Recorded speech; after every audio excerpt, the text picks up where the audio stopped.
Get it out of here. I feel like I'm going to be sick. Phantom policemen, monks and ghostly footsteps await the most haunted crew in Leicestershire.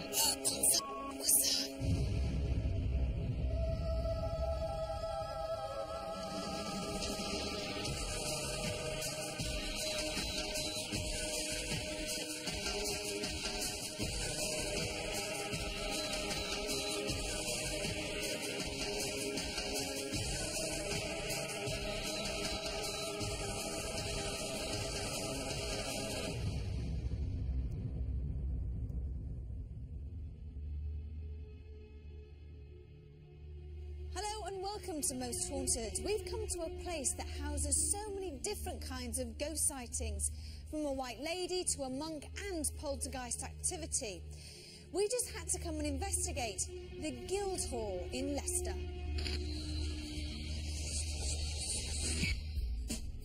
Built in 1390, the Guildhall is one of the best timber-framed halls in the country.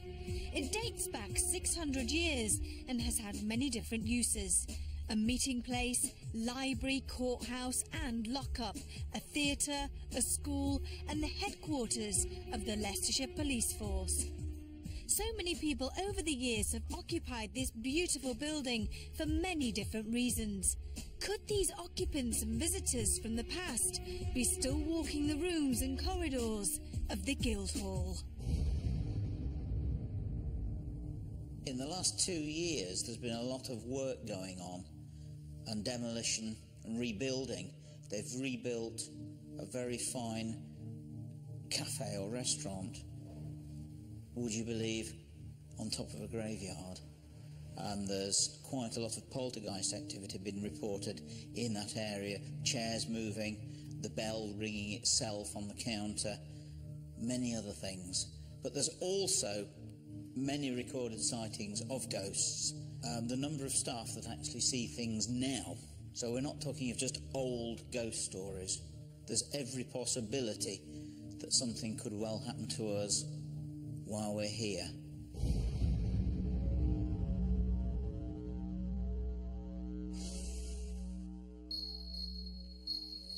A phantom known as the White Lady has been seen in this room on several occasions. Furniture, like this table, has also been known to move on its own, and doors like to unbolt themselves when they've been secured. Another apparition has been seen, that of a monk standing right by this Bible, and the pages mysteriously turn on their own. There's a large King James I Bible on the table in this room, and no matter how many times the staff close the book at night, go home, when they come back in the morning, the Bible's open again.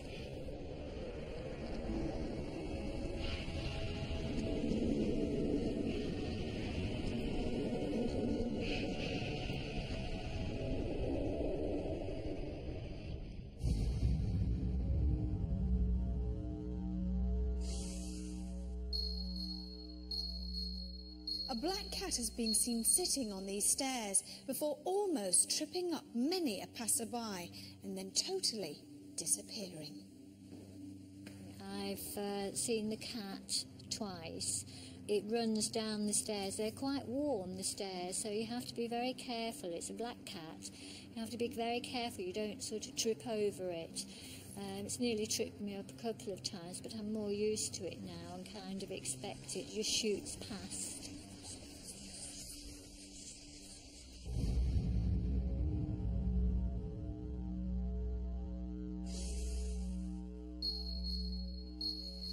In the jury room, loud footsteps are heard and objects like to move around on their own. Voices are heard, and as well as the apparition of a policeman, a dark shape has been seen moving around. The jury room is the most consistently active room in the building. On most of our ghost watches, something happens in there. The last most significant thing is the door rattling. That's happened on 2 separate occasions, again well witnessed by 2 separate groups. It's not the door that people go into the jury room by, It's one that's locked and bolted the other end that we don't use. It just leads into a storage room, and that's rattled and made quite a considerable noise.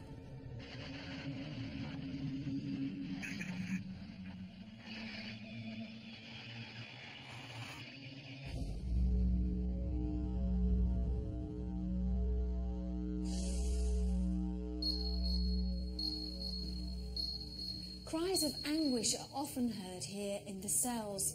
The figure of a large man wearing rags, swaying from side to side, has been seen, and his apparition is often preempted by the feeling of deep depression. In this courtyard, a ghostly black dog has been seen, where it charges at its victims and then vanishes before impact. So does this place come alive at night? Or is it just people's imagination? We have 24 hours to find out.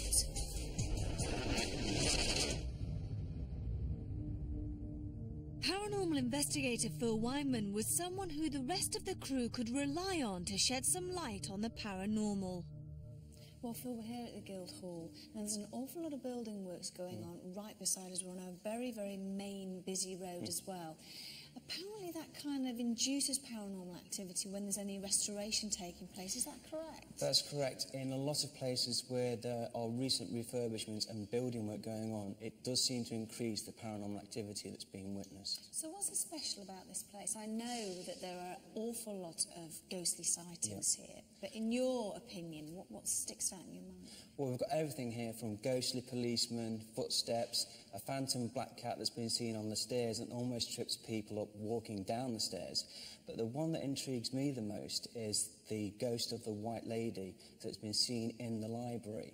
Now, apparently she moves furniture up there, but recent reports suggest that it could be a monk in a white robe being mistaken for a white lady. This would, of course, tie the phenomena in connected with the Bible, which is in the library. When it's closed at night, often in the morning, it's open again on the exact same page. So what do you think is going to happen tonight? Well, as you know, during the daytime, when we can hear the building work around us now, so that gives us an indication that we're not actually that far from civilization. During the nighttime, however, when that is not there, I think the crew, when they're walking around on their own, are going to be really, really scared. This place is very, very atmospheric in the daytime, so you can imagine what it's going to be like tonight. And hopefully, some of the activity that's been witnessed recently will happen to us tonight. The Guildhall is situated in the city centre of Leicester. With the noise of traffic and people bustling past the building, the crew and I didn't feel apprehensive. We invited psychic Derek Akora to join us and hopefully shed some light on the supernatural occurrences that seem to plague this old building. With our team assembled, we were ready to begin our investigation at the Guildhall, Leicester.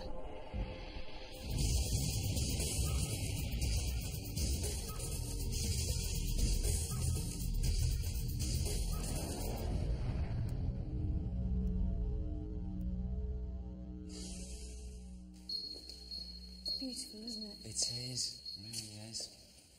Now, just coming in now into the energies and the atmosphere here, it's like, it's not so much whispering, but it's in the residual energy. And I feel this must go way back because there's so many levels here. I was counting 6, 7, maybe 8 levels. And the base level, hopefully meaning the first, is if I've got, or seem to be surrounded by a group of men. And this group of men would have been used to being here. I won't say it's secretive, but it's like, the only way I can, they thought themselves elite. Because in this ether here, I feel elite. I feel as if these men used to make decisions, big decisions, and those decisions would go away from this building and affect, you know, the whole area. Okay. And some of them were just, I feel, but I'm also getting a tinge with them, of the couple who were power hungry. And they were well, not evil, but had nasty ways about them. And also, as we come again, it's still in this atmosphere here, I feel as if we've got...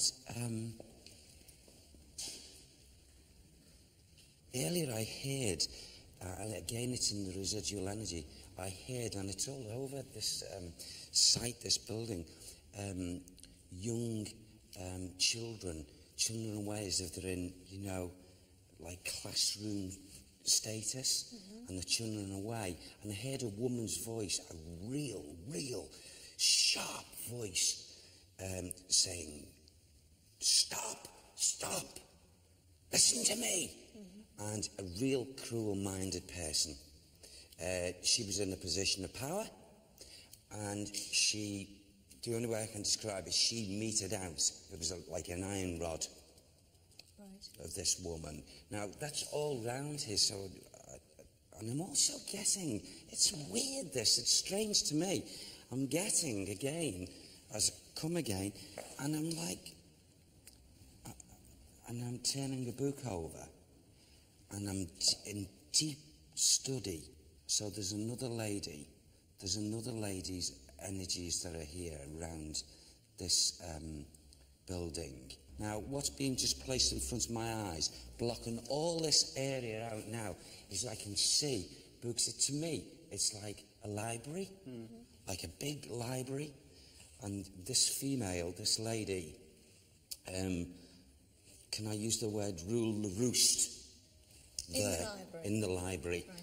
And I'm also, it's like in the residual energy, stomping past me just a moment ago was two men, and they were in like old police uniform. And I was boom, boom, and I was like walking up and down like this, and really making, you know, that's not as loud as what I've just heard. So maybe with the shoes or the boots that they wore. Yeah. And there's two of them. In actual fact, can I say, there's two police spirit men here. Two of them. There's one who's grounded to the ground here, and there's one much higher up. Can you tell us what the names are of either of the two policemen? I'm hoping that we'll get this, Phil. Can you give me that, please? Can you give me that? I'm still not getting that, but I'm sure as we're going around, they're gonna... Do you want to go upstairs? Can we? Yeah. Yeah, okay, thanks. So far, Derek had picked up on spirits that could have been connected to the building at some point in the past, and they all seem to be benevolent souls. But what kind of soul was causing poltergeist activity, and would the most haunted crew encounter them?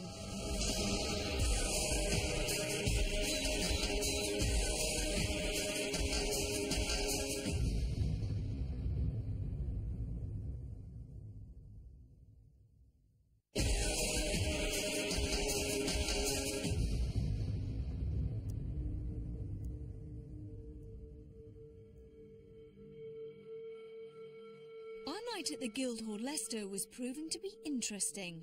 I led Derek into the library, where the Bible on the table has been known to move on its own. We've talked many times about sounds, audibles. Is it attributed to poltergeistal presence? Well, I would say this is not poltergeistal, but it's a spirit, a very strong-willed female woman who enters this area here quite often. If you're in the atmosphere here, in the physical like us now, she would be likely to walk round this actual table. Because her hands, this, I just want to copy what she does.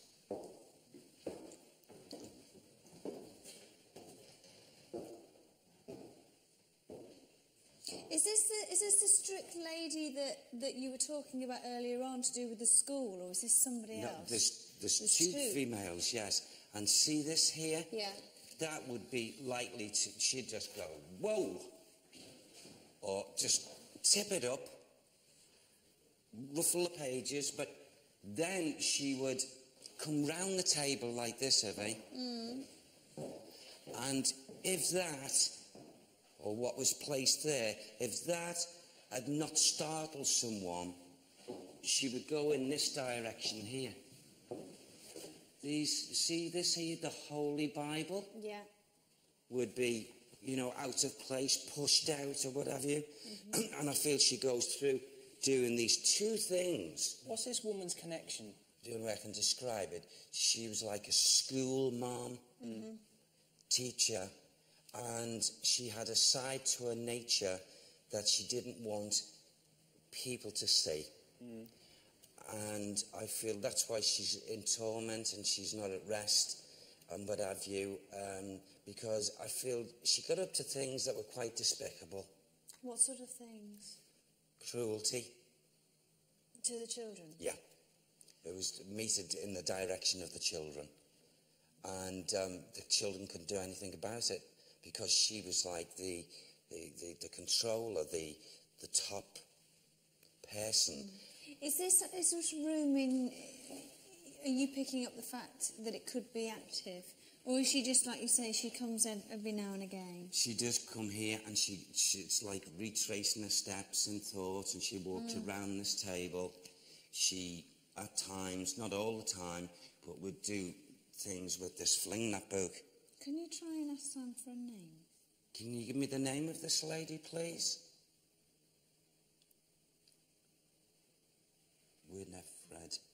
Winifred. I'm guessing the lady's name, the other lady who's here as well. Right. Her name's Charlotte. Charlotte. What's Winifred's connection to this room in particular? What's the connection? It's not so much this room. It's not so much.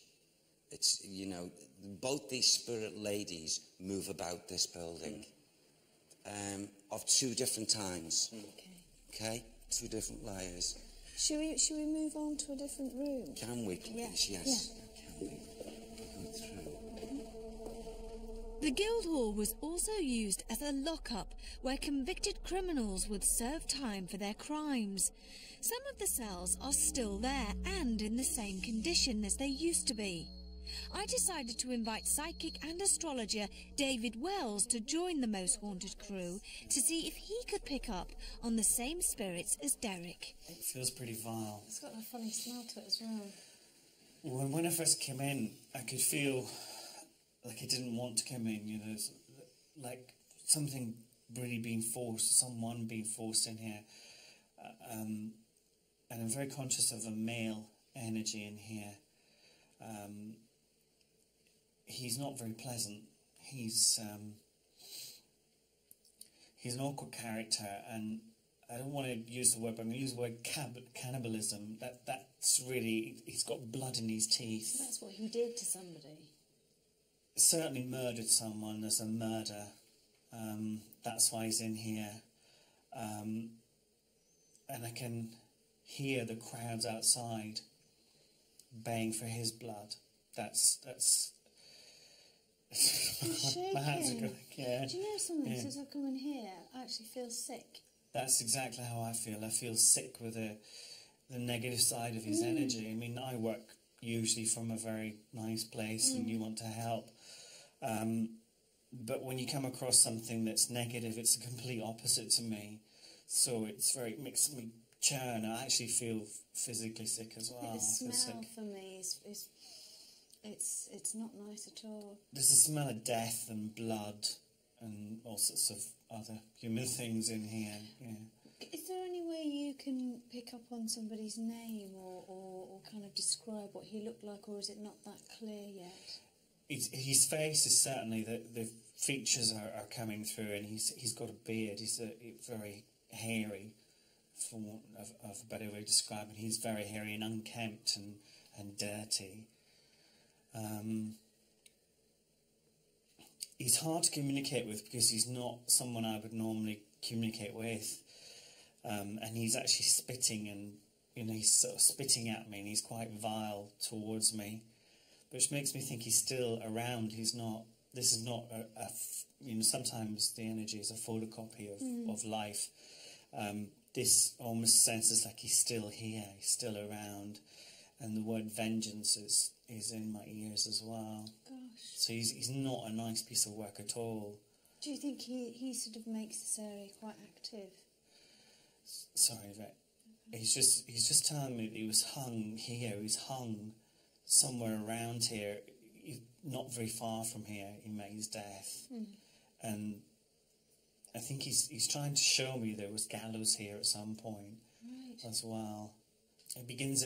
I've got a name that begins with an E, but I can't get any more than the E's impressing the letters on me more than anything. So basically, you're picking up this person who, you know, he was hung in or around this area for a crime maybe connected to cannibalism, and he, you know, possibly his first name or his surname has an E in it. Okay. Yeah, that's when I'm getting just the impression of the letter E. He's not what you call communicative, really. You know, he doesn't want me to be here, that's for sure. Right, well, it'll be interesting to see what happens later on. Do you think something will happen here? I think so. It's clearly a place where there's been a lot of human distress in some way, shape or form, and it usually leaves an imprint of some description. Okay, well, let's get you out of here. It was clear to me that David was picking up on the distress that the inmates would have felt. Would Derek pick up on the same evil entity, or would he pick up another spirit? There's definitely, at times, audibles, a lot of audibles in this area, in this cell, particularly this cell. And I feel there's like a screeching as well. Screeching and banging noises. Maybe to that door on here as well. But total despair in these little places. Absolute. Can't you feel it? Oh, it's horrible. It's you know. There's a smell to it. It's just nasty. It's like the heads in hand. Oh God, what's going to happen to me? And you know, for something so trivial, they can lose their lives. You know, and even the kiddies, you know, didn't escape it. Are you picking sad. Are you picking up any names at all in this area? What does Jemmy mean? Jemmy? Is that a name, Sam? He keeps on saying Smith. Is a woman or a man? Is a woman. They were two of a kind. They were two of a kind. You wouldn't turn your back on these two females. Why? Would they hurt you? Pickpocketing. You pick your pockets. You pick your pockets, these. So Jemmy and Smith. Jemmy and Smith? And they're both ladies? Yes. Both ladies. Only small ladies. Were both here at the same time? Yep. Right. Absolutely. With all the lights turned off in the building, we used our night vision cameras to guide us around. We took Derek to a part of the building where policemen used to live. It's also the place where staff members have witnessed poltergeist activity. In the room next to my office, I can hear things being moved about. Very often when we go in, it's obvious things have been moved about or thrown about. The room is only a storeroom, not generally used. It's quite a dilapidated room, very dusty and dirty. There's nobody working in there, and I would know anyway. There are only the two offices upstairs.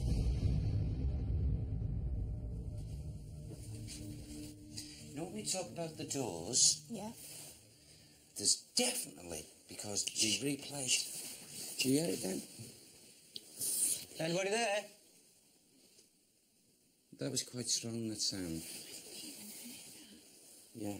Did you not hear it? No, it's so scaring me to death. Sorry, mate. There's footsteps or something. Yeah, it was quite strong. I heard that, yeah. Did anybody else hear that? I heard it. Yeah. This actually is so heavy with poltergeist activity. See, now what I'm getting now mentally is a man who is Okay, I don't know if he's active or whether there's just a residual at the moment. And he's got this covering, and it goes very low here. And he seems to be a man that when he walked round, he'd always have his head down like this. And he most definitely clatters things here. Who is he? Who is he, please? Who is he? His first name is Edmund. Is it Edmund? That's what Sam's given me, Edmund. Yeah. Edmund. He used to have, thank you, Sam, he used to have a very, very strong hold or connection with this property. Mm-hmm. He was the one that took, oh God, okay, there was two men. Mm-hmm. And I feel Edmund was the one in that with the swords and swept his head off, decapitated this other. Where did this happen? Not here. Not in this room? No. Where? In the lower regions. In the lower regions. Should we go down to the lower levels then? Yeah. With so many layers of history and so many people that would have visited this extraordinary building, we were all hopeful that some kind of paranormal activity would occur at the Guildhall in Leicester.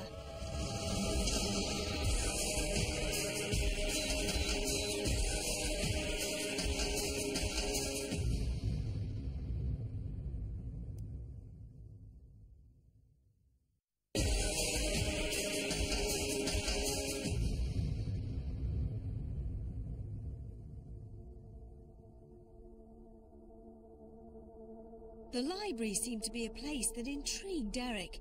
This was a beautiful room in daylight, but somehow it felt sinister in the dark. Yeah, so, just as we've entered here again into this room, that replay comes back to me, even from the residual energy. And it seems to be, we're up this area here, and it's like as if there's two men. The two men are in earnesty of wanting to hurt the other. And to me, it's just like, you know, I'm getting the conditions of the two swords, I'm getting the fighting, the anger, and suddenly one of these two loses his concentration, and the other then just catches him, and the head is just taken off clear. Why? Do we know why they were fighting? I feel one wanted to be in the position the other one was in. In other words, taking over the... It was a power thing. Mm-hmm. Taking over the other person's position. Okay. And they clashed, both realising and knowing why this was to take place.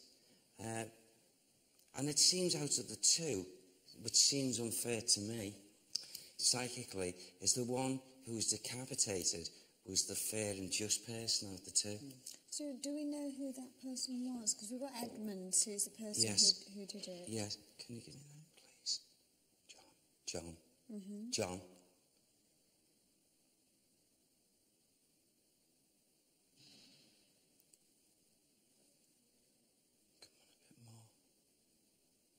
You know, what the feeling I get now is that in this duel and this clash between these two men, I know it was a power struggle thing for gaining position of one of the other, but I'm also getting this unique, unbelievable... Do you trust my senses with this, Sam? Because it appears, Phil, that these two men could have been related. Right. They could have been related bloodline. Mm-hmm.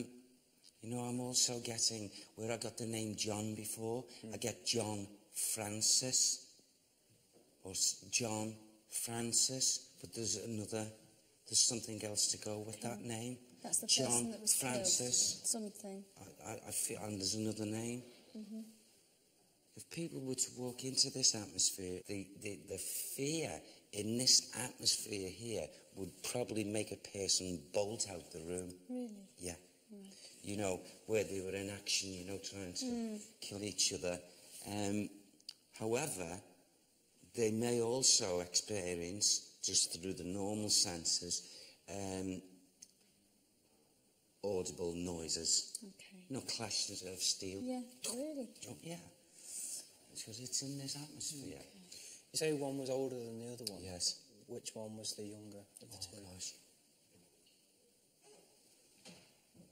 The older, thanks Sam, the older man in this fight, this duel, was the person that was in the higher position, trying to be dislodged by the younger man.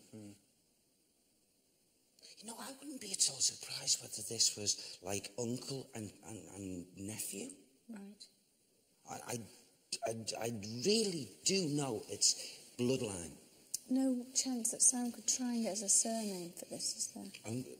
I'm going to ask him right the way through this investigation. I'll keep, you know, having a go and see what he... And it may just come through, Okay. you know, All right. Well, that let's... way. Do you want to move on? Yeah. It was time for the crew to split into groups so we could investigate the property thoroughly. Various crew members concentrated on the main areas in the house, whilst I decided to take my group, Kath, John, Tom and David Wells, down into the cells. How does everybody feel in here? I mean, I feel fine. I mean, I wouldn't want to be in here on my own. I feel claustrophobic. I do feel claustrophobic, and I know when we walked in here, I know it's quite cramped. I also have a preconception that people were kept in here and up to 17 people, which makes me 17 people? Yeah, apparently there's a sign outside saying up to 17, and I think it was in the other cell, but the other cells, it's about the same size, and it's definitely not any bigger. And so for me to walk in here and imagine that this was the actual cell where up to 17 drunks or whatever would be held. You'd have to stand up though if it was 17. It's not as bad as the other one, but it is still, it makes me feel heavy, makes me feel, you know, really pushed down on. The energy's pushed in. There's the smell changed in here. Does it smell different to you from when we first came in, or is it just me? It smells a heck of a lot different to the other cell, doesn't it? Yeah, it does. The other cell definitely smells... Considering this has got a vent as well, like... Yeah. maybe that's the reason you've got ventilation. God, there's a real mix in here. I can feel ropes around my neck. I can feel pushing. I can feel vile taste in my mouth. Just everything. I had a funny taste in my mouth. Did you? Yeah. It might have been the same spirit impressing it. Just claustrophobic, isn't it? I'm actually getting a bit... But airless. Yeah. I have to say this as well. There's someone, and I don't know who it is, but they're saying to me, imagine what this felt like when people were being sick, when they were urinating. Oh, God. I don't really sort of sounds through that door, but I presume it's coming from upstairs. Yeah, I can hear the sound. Sounds like the door banging too, doesn't it? Sounds like there's something wrong. Should we go out? Shall we? Yeah. Oh, God, sorry. Flipping it. I didn't realise you'd touched the thing. God, I'm so jumpy. Oh, yeah, what's the smell? It really is like... Is that horse food in your it's like toilet smell. I don't have a funny headache. But these would have stunk because they would have been just locked in and left. They would have vomited, they would have peed themselves, you know, and worse. Do you feel like going in here? Yeah, I'm fine. There's still this awful feeling of someone, and can I just show you what I'm saying?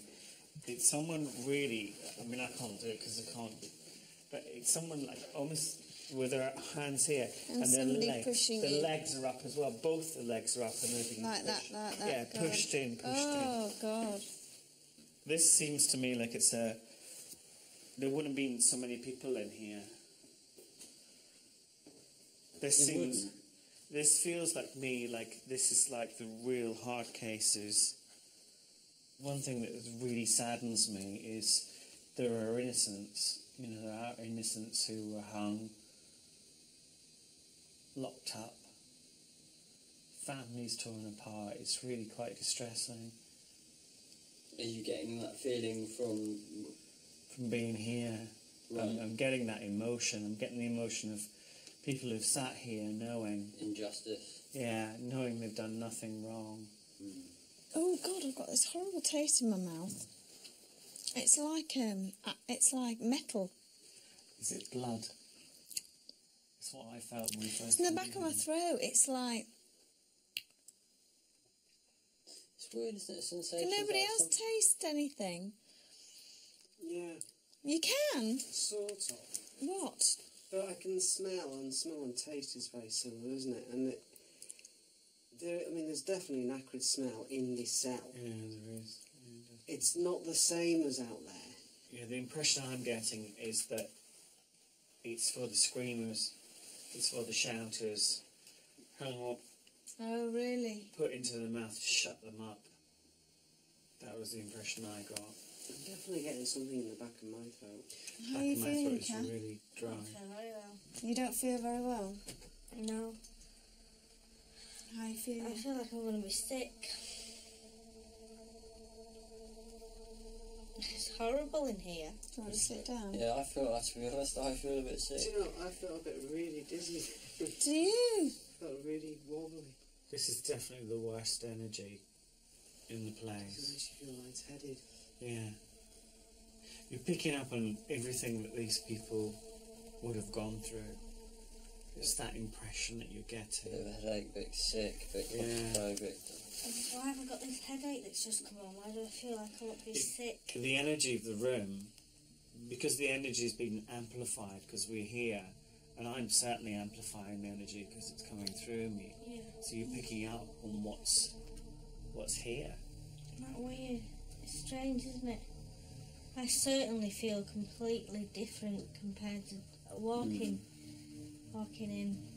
It's the first time I've ever really felt sick on any of these shoots. I've ever sort of felt a bit dodgy. Just nauseous is how I feel. And I feel like I've got this definite, like, funny taste in the back of my throat. And I sort of feel lightheaded. I don't feel myself at all. It doesn't feel right. My teeth are hurting. Is it getting? Is it The just back of my teeth. stronger, or it just feels to me like finding it, a bit. Take a deep breath and. Yeah. This was a first for us. We had never experienced anything like this before, where the whole group felt ill in such a short space of time. I decided that we had done enough in the cells and that it was time to move on. So whilst we went up to the upper floors of the main house, where poltergeist activity had been reported, Stuart and Carl came to take over in the cells. It would be interesting to see how they would be affected. You alright, Stu? Yeah, fine. Stu? Yeah. I'm locking you in, mate. Oh yeah. Yeah. Are you cool with that? Yeah, I'm fine. Yeah, that's fine. I'm Sure. okay. So if I push that, yeah. Yeah.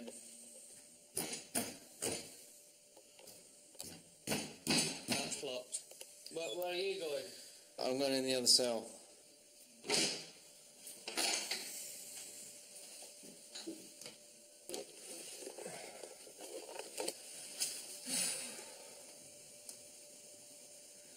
Well, most haunted. And here I am, now, in another cell. It's all original. My head, where my head is now, it must have been hundreds of prisoners' heads lie here, looking at the ceiling in this darkness. The whole building seemed incredibly quiet, too quiet. Would that change as we continue to investigate the Guildhall?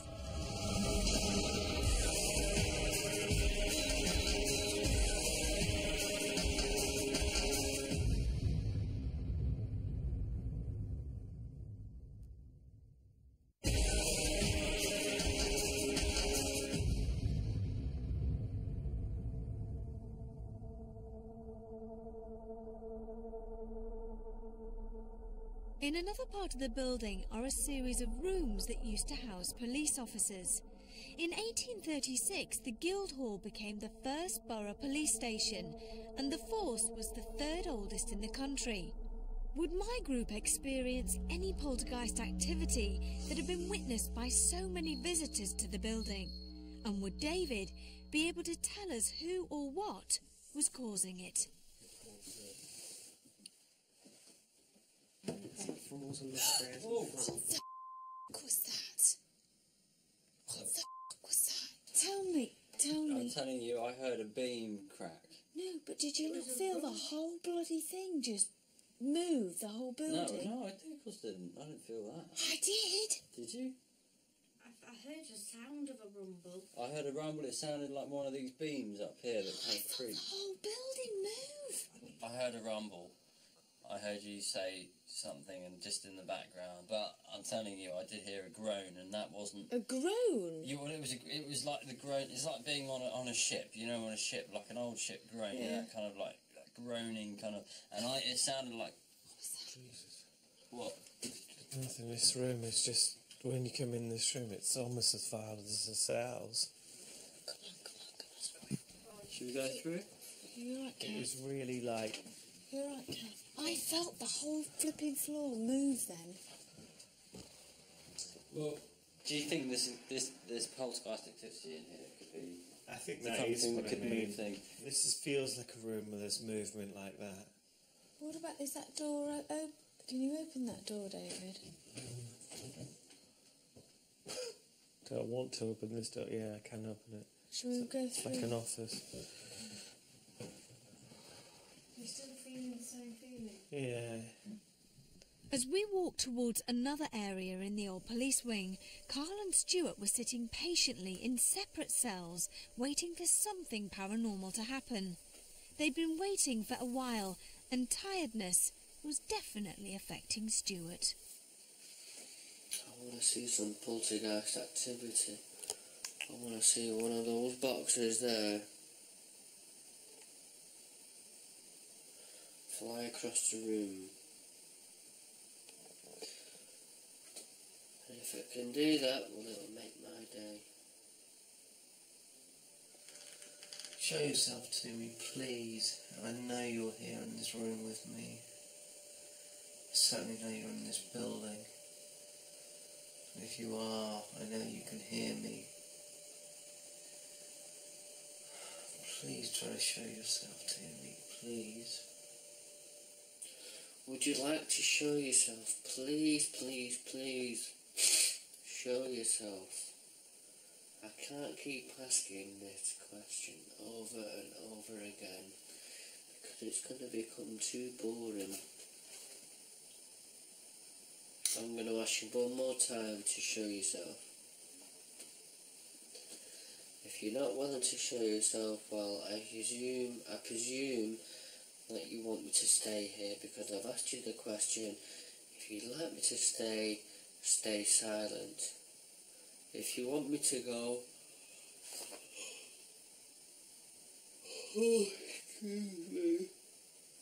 if you'd like me to go, well then knock on the door twice and I shall go. I'll get someone to open the door for me and then I'll leave you in peace. And I promise I'll never ever bother you as long as I live. I think there's an angry spirit in this room. Yeah. I don't necessarily, again, I don't think it's evil.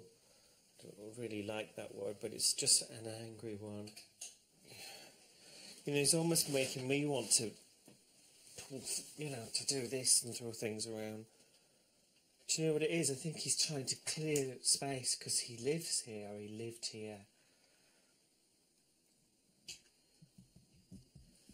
He's like one of the senior policemen. They would have had. Was this someone's just one person's space? It's like, get it out of here, get it out of here.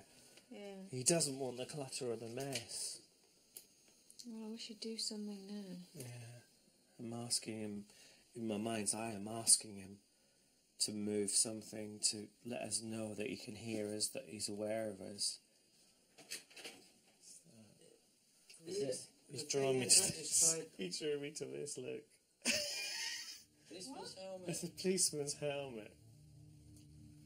He drew you to that? Yeah, I didn't know what it was. I put my hand up there and it's a policeman's helmet. Bizarre. Oh, how weird! A very small one. A very small It's a kiddie's one, isn't it? It is cold. It is very cold and getting colder as I speak, actually.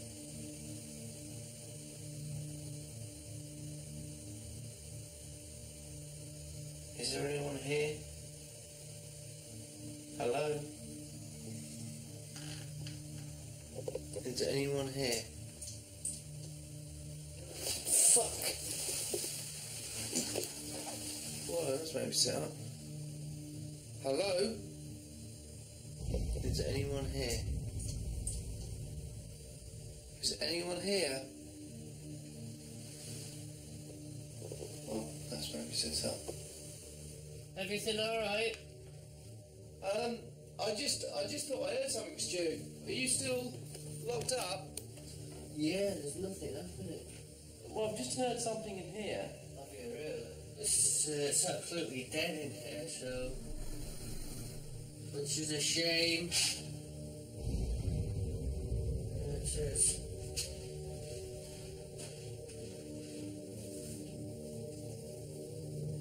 If that was you, please try to make a noise again. What the hell was that? What? I've just heard something land on the floor. But I can't get out, I'm bloody locked in. Do you want me to unlock here? Hey? Do you want to come and unlock here? Because I'm not locked in. Carl and Stuart investigated the sound, but could not find the source. The noise that was heard was loud and sounded as though something had fallen onto the floor. What the hell was that? With so much time spent in the cells, the boys decided to move on elsewhere. Meanwhile, Phil's group had decided to investigate the library. They had spent such a large proportion of their time waiting for something to happen. Their patience paid off.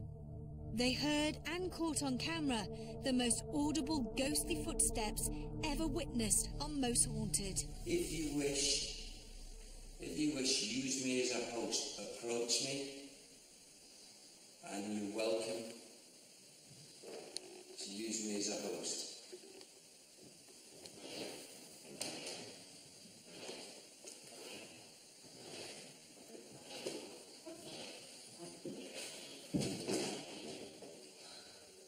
The hell was that? Hello?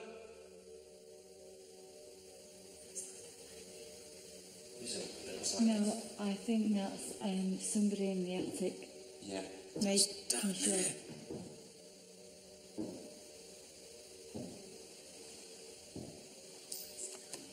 There. Up there. Is the stairs there?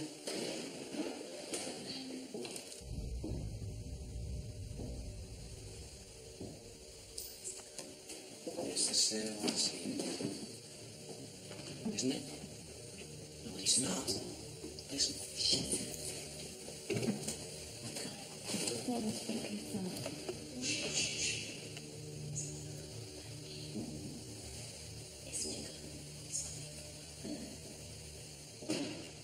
It's coming from the bed.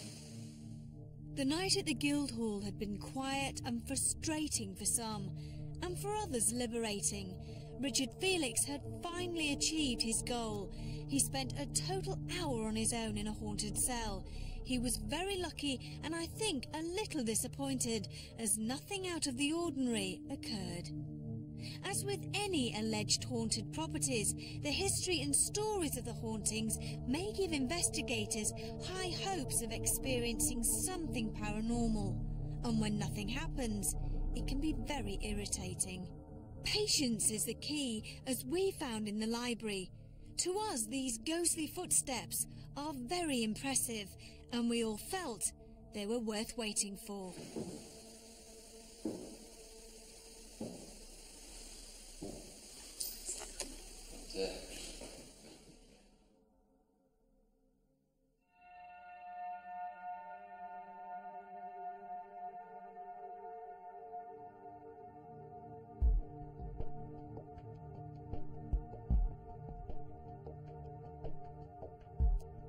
The privilege for me, just being in the place, that's enough, surrounded by the history, but it doesn't seem, in my opinion, to be the most haunted place that we've ever been into. I have to say that the highlight of the vigils for me were my personal experiences where I heard what sounded like footsteps coming from the attic space above. Nobody was in that part of the attic for safety reasons, so what was causing those noises? Could it have been paranormal activity? Well, yes, it could have been. Was it paranormal activity? I'm not sure. I braved an hour in one of the cells, but I mean, to be honest with you, the only reason I managed to do that was because someone took me there. I went in and they locked the door, and I couldn't get out. And although I didn't like it, a lot didn't happen, to be honest with you. It was interesting. It's helped me a bit to sort of go on a bit farther. Overall, I really enjoyed the investigation at the Guildhall in Leicester. Given the opportunity, I would love to come back and do another 24 hours. If that's the case, I want to see what was making those footstep noises that I heard on this investigation. When Yvette's group goes down to one of the cells, Yvette first of all reports experiencing a very strange taste in her mouth. And when she asks the other members of the crew, they also report feeling unusual, smelling unusual smells, or even feeling sick. Now, what could explain this is there's some degree of autosuggestion. That is, when somebody suggests that maybe they are feeling ill, that people start feeling that way. So that could be a perfectly normal explanation for these apparently unusual experiences. The hell was that?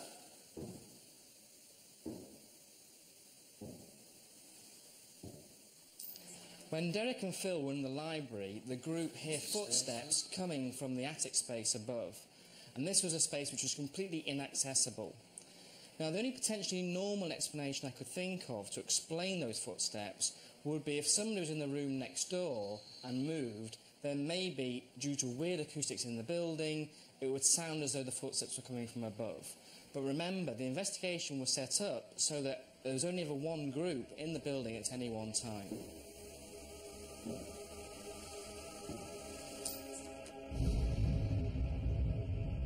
Even though not much activity was witnessed at the Guildhall in Leicester, the noise of those footsteps will haunt me to the grave. Until the next time, sleep tight.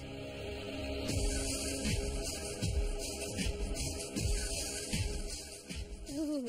Catch the Scylla live show on Boxing Day at 5:55. It's only here on Living TV. Next, a double bill of crime scene investigations with gruesome